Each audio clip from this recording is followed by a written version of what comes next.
Fash, we are at the end of 1991, just starting 1992 in our recap. Which means that we are on the road to Royal Rumble 1992.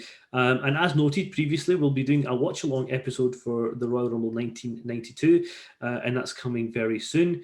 But we just want to talk through some of the main happenings that, obviously happened at the end of 91 and early 92. And the first one, the big one, is the Rockers breaking up. Yeah, I mean, as you say, the focus of today's episode is on that historic breakup. At the time, you wouldn't have thought it, but yeah, the Rockers coming to an end in late 1991, just really at the eve of the Royal Rumble. And I know you were a big Rockers fan back in the day. Me, not so much as a kid, but then as anything, you grew to appreciate them. And then, of course, one of the Rockers became arguably the greatest in-ring performer ever, and the other one is Marty Jannetty.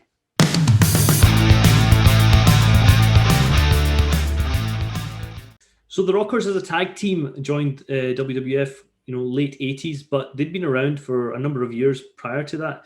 A very young Shawn Michaels and a slightly older Marty Jannetty founded the Midnight Rockers back in the AWA. And Fash, you're a student of the history of wrestling, so you can maybe enlighten us as to why they were termed the Midnight Rockers.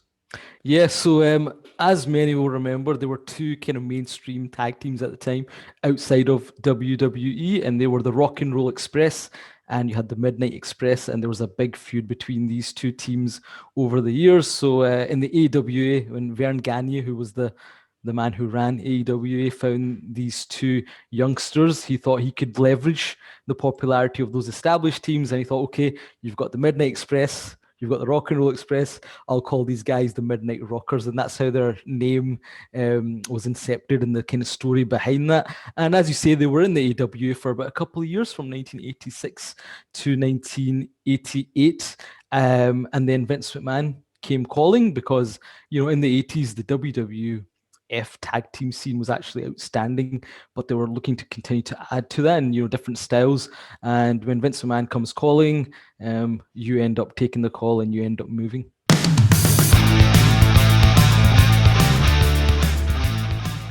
Fash, I've got to say, I was a big fan of the Rockers back in the day.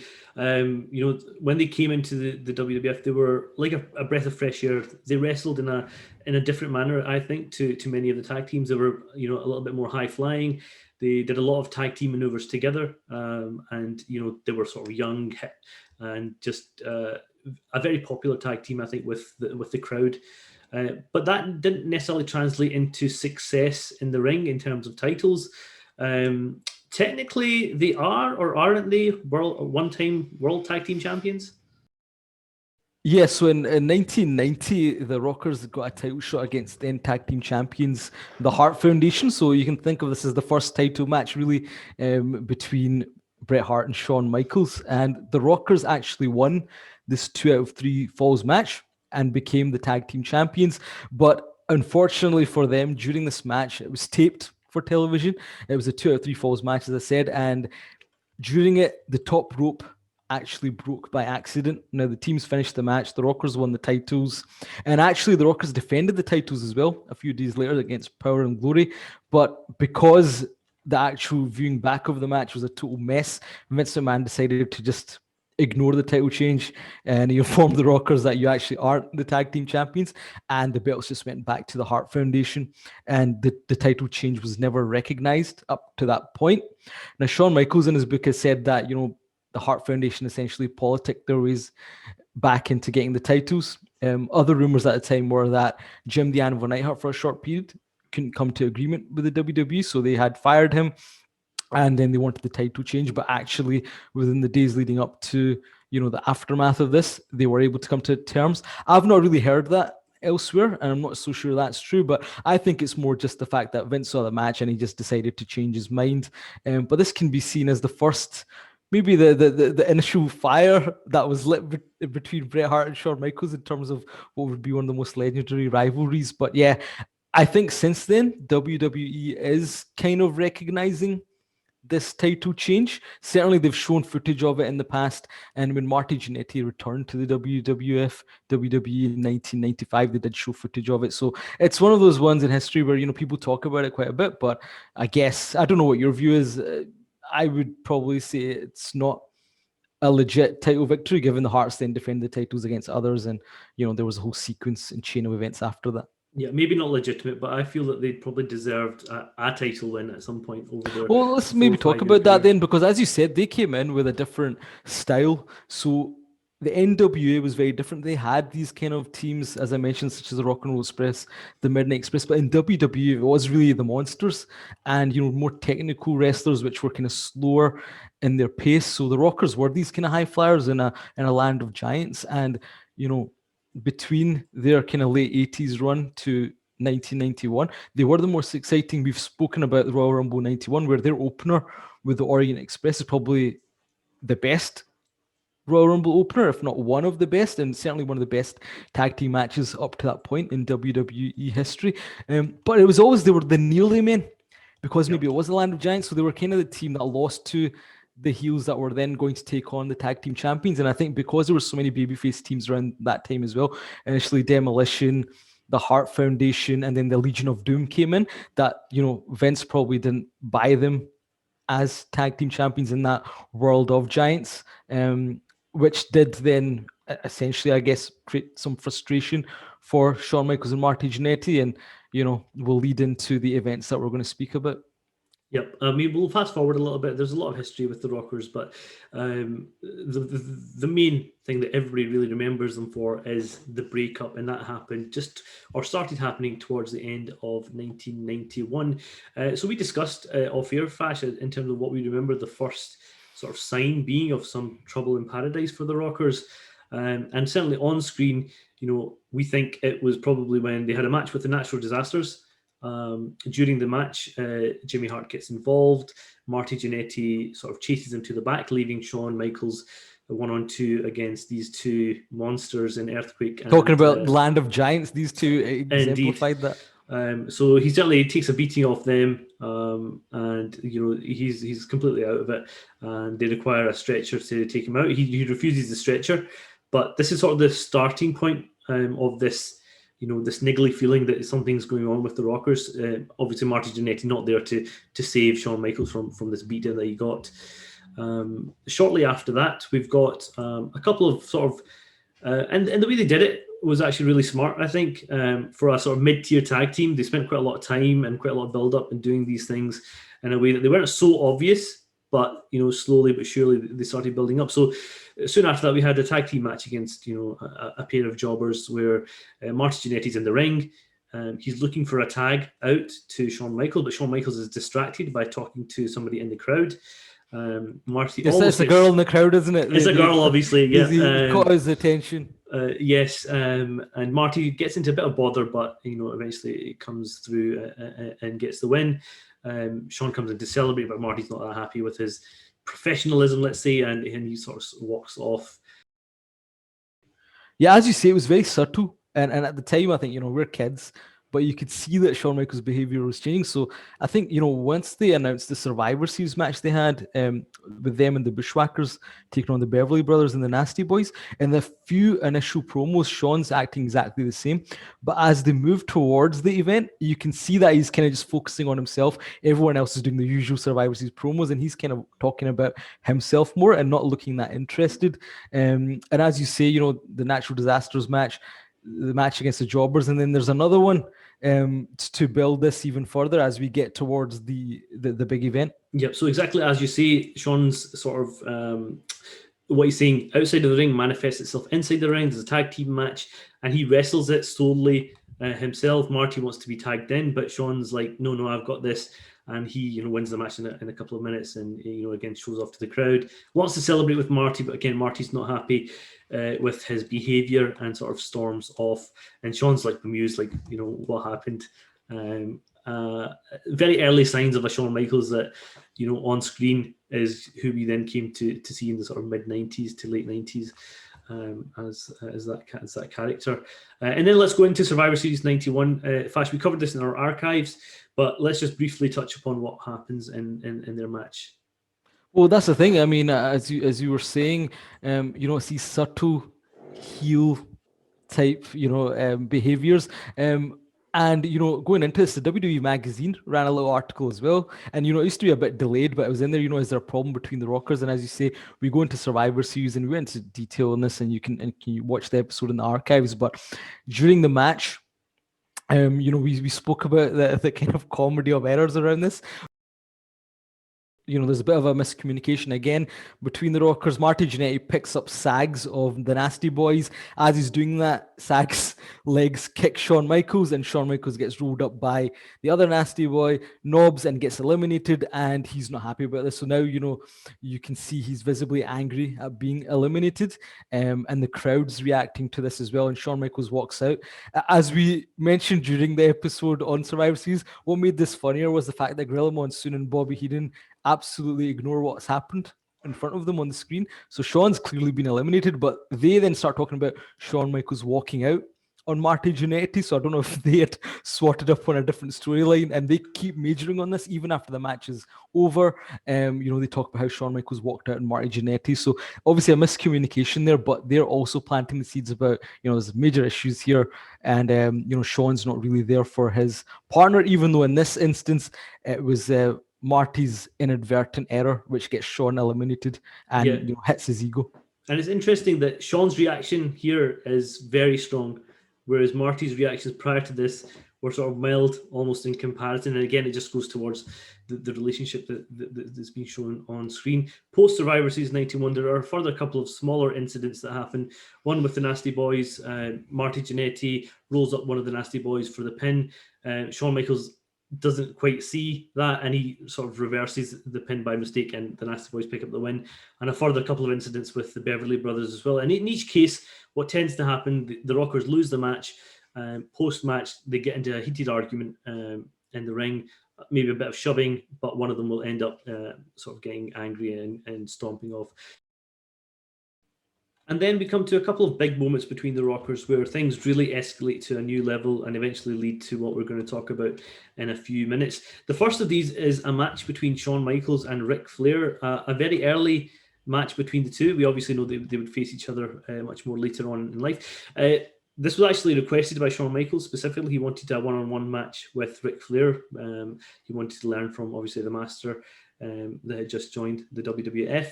And I actually went back and watched the match. It's a very entertaining match. I would recommend people actually go and watch a very young Shawn Michaels against a very experienced Ric Flair. But during the match, Shawn Michaels manages to knock himself out when he falls out to the ring and hits his head off the banister, the railing. And he's laid out, and the referee is counting to 10, and he's almost to 10. And Marty Jannetty, who wasn't there initially, he makes his way out, trying to wake up Shawn Michaels, disturbs the count.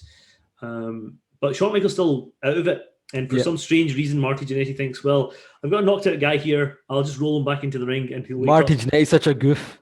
Exactly. So what happens is Shawn Michaels still knocked out. Ric Flair gets the easy 1, 2, 3 and heads to the back. Shawn eventually wakes, comes to, realizes what's happened, and he thinks Marty Jannetty has cost him the match. The match that he was probably going to lose anyway with the count out, but he obviously feels strongly enough to blame Marty Jannetty. And actually, this is the first time I think he strikes Marty, and Marty thinks about punching back, but doesn't, and eventually does walk off to the back. So in fact, this is the first of the big ones. And then shortly after this, we've got another big TV moment between, this time, the Rockers and the LOD. Yeah, absolutely. So despite all these tensions, they've actually, been able to get past teams such as the Nasty Boys and the Beverly Brothers to get a title shot against the tag team champions. And once again, it was quite rare at this point where you had babyface teams taking each other on. But it was a kind of big build-up match for superstars.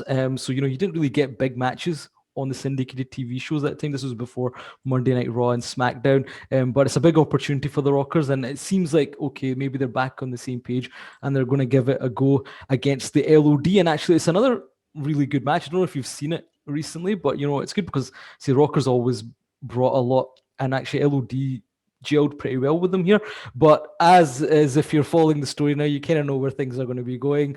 And just when it looks like the Rockers might, get the upset win here, Shawn Michaels accidentally kicks Animal into Marty Jannetty, and the LOD get the pin. Now, this time it's Shawn's fault, but once again, when the match ends, he's absolutely furious with Marty Jannetty and essentially is blaming him for them screwing up their big opportunity to become champions. And, once again, he strikes Marty a couple of times in anger, and, Marty Jannetty's, despite this, still, trying to hold himself back. And rather than, them getting into a proper brawl, Marty walks away from the ring.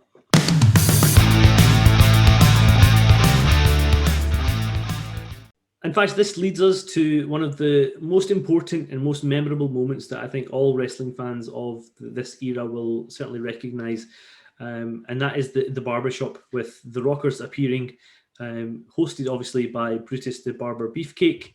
In some circles, not highly regarded, but again, I'm going to put my neck on the line and say I loved Brutus and everything he did, except his trousers. I don't know if you've seen this. I was going to bring up his attire. I mean, oh my goodness. So I'm going to say, similarly to you, as a kid, right, people rewrite history as they kind of grow up. But as a kid, I loved Brutus the Barber Beefcake, and he was definitely, for me, he was one of my favorites. I love the music. I love the, the strutting and the cutting, but I've got to say his attire was an absolute joke. And, it's quite funny. He later on, used in the line, blamed Shawn Michaels for stealing his wrestling attire style. But I watched these barbershop segments, and man, he was a total disgrace the way he was dressed. He was very out there. We'll come to Brutus another time. No, but I think to just mention it, because you mentioned the barbershop, and I think, for me, it's not a big deal, but for guys like you with lockdown, the barbers are closed. But this barbershop was a little bit different. And do you have many memories of the barbershop? I say we'll talk about it in, future episodes, but this is probably the most famous barbershop segment. But do you have much memory of this? Yeah, I mean, actually, this is the one that I remember. But I remember interviews with Sid, with Ric Flair. I remember when Brutus had the mask on. Later on in life. Well, let's talk about that, because the thing was, the reason Brutus the Barber Beefcake is doing this barbershop segment is that in 1990, as most wrestling fans know, he had a very serious accident. And essentially, his face was destroyed in a parasailing accident, and he was very close to death. The doctors did a fabulous job, and he survived, but his face was damaged, and he needs various plastic surgery and essentially bolts in his face and what have you. So he can't return to the ring at this stage. So initially, what they do is there's this masked character who comes out in a couple of shows to attack heels such as the Earthquake and Rick Martel. And fans are kind of speculating, and the commenters are, who is this guy? And it goes nowhere. And what we learned years later was that was Brutus, and they were testing whether they could, put some sort of mask on him and bring him in as a new character. Now, the character was never given a name on television, but years later he is referred to as the Mariner or Furface. But that didn't go anywhere far. And post WrestleMania 7, they actually gave him this talk show, which was similar to, Piper's Pit, The Funeral Parlor, the Brother Love Show. And to be honest, this is probably the crappiest version of that kind of segment, because Brutus wasn't great interviewing others. But as you say, it was a pretty cool setup. And, there's some really kind of interesting interviews with characters on there. But this is the most famous segment where, Brutus brings out both Rockers. He's concerned. He thinks they should talk it out and, basically become best friends and a great tag team again. Yep. So we've got Shawn Michaels in a very cool black leather jacket that I've always remembered. He's talking on the mic and he's bigging himself up. He's playing to the character that we've sort of started to see over the last few weeks. So he calls himself the team leader. The captain. He refers to the guy, him being the guy who put all of this together. He even says at one moment, "Oh, the chicks dig me." In response to Marty Jannetty, and which is similar to I can absolutely see where Shawn's coming from. I had the similar problems in my younger days. Yeah, having been on holiday with you, Fash, I can attest to that that same problem. The captain of the team. Yes. Anyway, Shawn says that there are no problems between the Rockers, but that's when Marty sort of steps in and corrects him. He goes and very seriously says, "Look, there's no point in lying. There are problems between us." And they get into a bit of a blame game as to what's happened over the previous weeks. Marty blames Shawn. Shawn blames Marty. Eventually, Marty says, "You know what? I'll take the blame."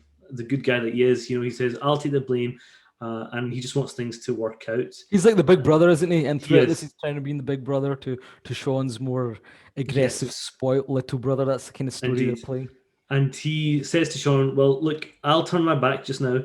If you decide that you want to be a part of Rockers, you'll stay. If not, you'll walk off, and that's that. Right? We'll leave it there." And Shawn very aggressively turns Marty Jannetty around, grabbing his shoulder. And we think, oh, there might be something going on here. But no, he takes his hand in a handshake and they embrace. They're all very happy, celebrating in front of the crowd. Yeah, they raise the arms, don't they? And they raise the it's arms. beefcake. And then It's happy. And then boom, that's when it happens. The sweet chin music hits Marty. Before it was Jannetty's sweet face. chin music, this is Before the it was, first super kick yes. we see in a kind of mainstream angle. And this is shocking, right? Because yes, Shawn's turning a little bit, but we'd never expect something like this from him. Sweet chin music to Marty Jannetty, and then he picks him up in what is one of the most brutal things that you'll see in wrestling at that time. Picks him up and throws him head first through the Barber Shop window. And when they show the replay and they show the aftermath, you can see Marty is properly, gushing blood from his forehead and his face, and it's a truly shocking moment, Fash. Well, that's the thing. They did it so well in terms of, the way it was shot.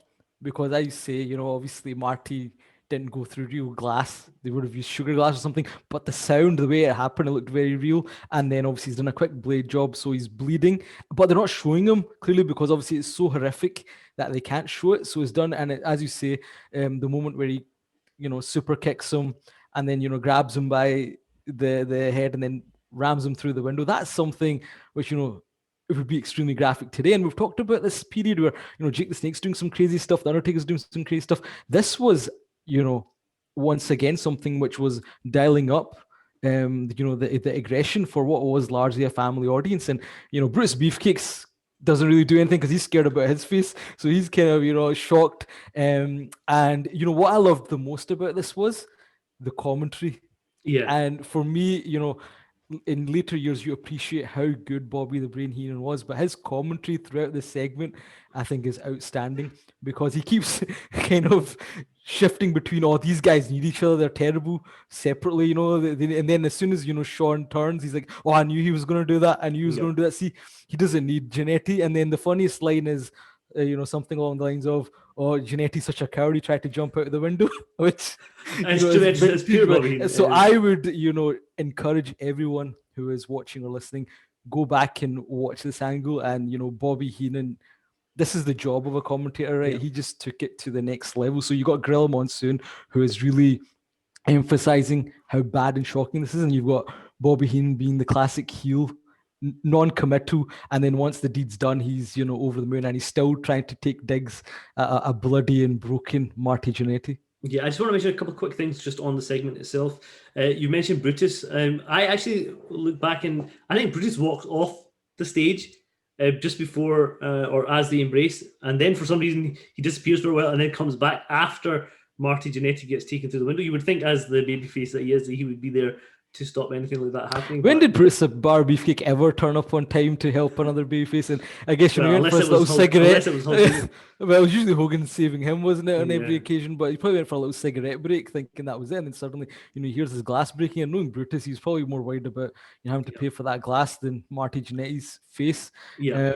Though, when you've mentioned that there, I'm thinking about it, and it was probably not the nicest thing to have Brutus involved in this, because given the man in real life had actually had his face through an accident, actually, had his face destroyed, and he's the center of this angle. So, there's one other thing that I remember, because I've seen this moment so many times right over the years. Not long past it before I decided to rewatch it. There's a moment though when they've embraced and they've got the hands up and they're sort of celebrating. Marty turns in the wrong direction, right? He turns in the wrong direction, and Shawn has to actually almost force him back facing the camera so he can do his sweet chin music. And I always thought that was a fun moment, because obviously Marty's just forgotten what's coming next, or he's trying to maybe shy away from it. I don't know, but that always has stayed with me. Well, it just shows it. Even maybe a little snippet to how these two were. Shawn was very much focused on what had to be done and making sure things were perfect, and Marty was a little bit aloof.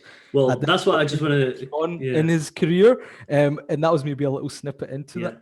And I just want to come to that. We will come to the aftermath of this, and maybe the fact that there wasn't much. But behind the scenes and over these few months, there was a fraying of the relationship between the Rockers. Having spent so much time together, naturally we always hear about wrestlers eventually getting on each other's nerves. But this actually led to several physical confrontations between the two behind the scenes. There were fights in pubs, there were fights in hotel rooms. They would always patch things up, and most of the time Shawn would blame Marty Jannetty for getting so wasted over the years, not just on alcohol, but other things as well. And that would lead Shawn down the rabbit hole as well.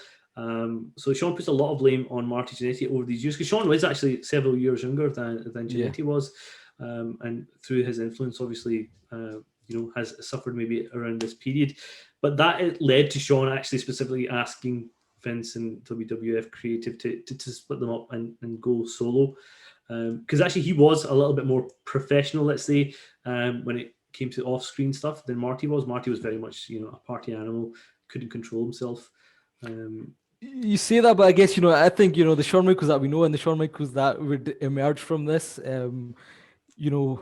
with the click and what have you, was also a party animal later down the line. So I think, well, I'm just saying relatively. Relatively, but I think, I think Marty, was a little bit crazier at this point.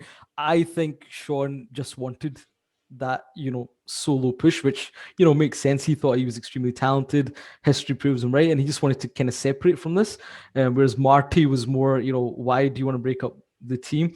I mean, I heard of one incident over this time, which is more, I guess, popular, being that Rowdy Piper kind of one night was goading both of them and kind of, talking to both of them about, creating some tension. And then, they get into a fight and the police turn up. But then the Macho Man Randy Savage steps in and he essentially tells the police that, this is a wrestling angle and nothing to worry about. And he smooths it over. And that's one incident I've certainly read about. And, supposedly, that was Shawn's final kind of push to say, look, I want to be a single star and I don't really want a piece of this. But at the same time, I'm sure Vince was ultimately driving this, and he probably saw money in a feud between the two, but also in Shawn Michaels and the upside he could have, I guess, at that point as a mid-card heel.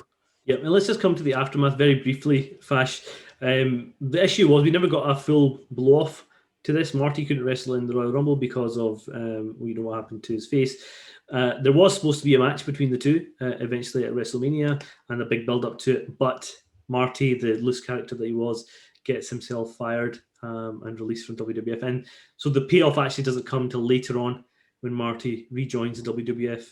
And Marty then has a very checkered career with the WWF, leaving and coming back several times. Yeah. But see, for me at the time, not knowing this, I actually think it worked better because, for me as a kid, I was like, Marty Jannetty's disappeared. So that going through the barbershop window was so brutal that Marty's gone. And I think that actually, it wasn't designed, but worked out better, because if they would have had the blow-off match at WrestleMania 8, that's fine. But the fact was, as you say, he gets fired and we don't see him again till the next year, tail end, and they don't have a match till Royal Rumble 1993. So there is a whole year. So, in a way, in storyline, it worked better because Marty Jannetty's life was destroyed. He's now recovered after a year, and he's coming back to take revenge on Shawn Michaels. And I'm sure we'll discuss the angle that he returns in down the line. But so for me, actually, from a believability point of view, it worked out better. But as you say, from this point, Shawn Michaels is going to kind of unveil his new character at the Royal Rumble.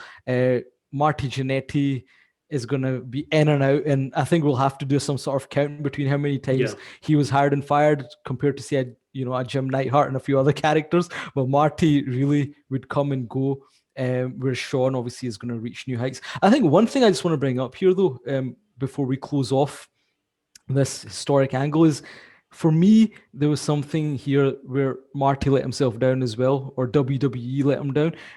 Shawn has this heel turn and he becomes a new character, right? And that runs with him. Marty Jannetty always remained the rocker Marty Jannetty. There was an ideal time for him to change his character as well, become something darker, become something different. But, anytime we see him, he's still going to be that rocker character in all of these returns to the WWE. And that was the major thing because, he didn't step away from that Rocker shadow. Now, even down the line, he's blaming Shawn for it when he became part of the New Rockers with Leif Cassidy and saying Shawn recommended this. But, his attire, the music, nothing changed. And that once again shows that one guy, really honed his craft and made sure he could be totally disconnected from the Rockers. And the other guy, it was always about the Rockers. Yeah, I mean, the nice guys don't always last, do they, in the WWF? Would you say, well, that's a controversial point. I mean, some of Marty's recent on stage, statements on screen, on nice screen. guys. But I'm just saying, that's something that they could have done. They could, obviously got fired. But even when he came back, they could have changed his character. And then, for me, the saddest thing in this whole situation in the two careers is that since then to now, when a team breaks up, they always say who's going to be the Shawn Michaels of this tag team and who's going to be the Marty Jannetty. So the Marty Jannetty is the bad benchmark of, basically going down the hole after a tag team's broken up. Of a career. But I would say in-ring performer, he was always, up there with Well, that's what made it sad, right? That's my whole point, because, any time he was on and he was in the ring, his matches were amazing. And as a single as well, even when he came back years later, and if you remember the match he had with Kurt Angle and the rehired, so he always had it in him, but it was just that self-destruction button. And Shawn had that as well, but then somehow Shawn was able to put that at the back burner when he was in the ring and, still had the drive to be the best,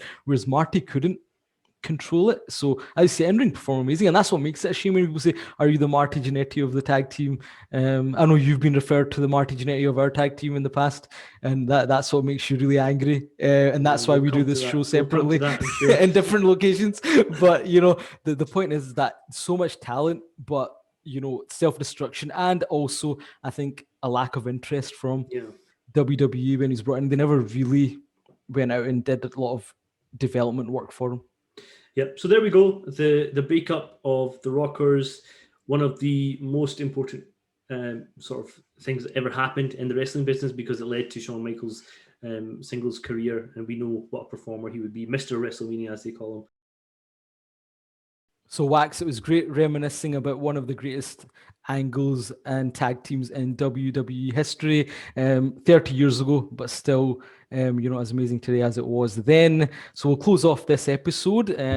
We've got lots of interesting stuff coming in the coming days and weeks, so keep an eye out for that. Also want to thank everybody for their engagement on social media. We've actually got some people that really engage with us on each post, and it's great to have that support. So I think in the next episode we should give out some shout outs, but until then, he's Wax, I'm Fash, and this is Wrestling with Memories.